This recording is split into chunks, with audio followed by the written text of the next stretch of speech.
I'm Gethin from Barti the fencing club. Today I'm going to show you a really simple exercise. The purpose is to improve fencing attacks by making them faster and more effective. Although saying that, it's not fencing specific, although I'm going to do it in the on guard position, which is with my feet in an L shape and with my knees bent. You're going to need a prop. Beanbags are great. Unfortunately, I don't happen to have one, so I'm going to use a pair of gloves.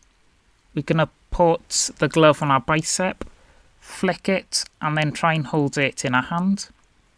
We want to make sure, as we're holding it, that our arm is completely straight. I use this exercise often in the club to improve reaction times and hand-eye coordination. Now here's some stuff I managed to find in the house.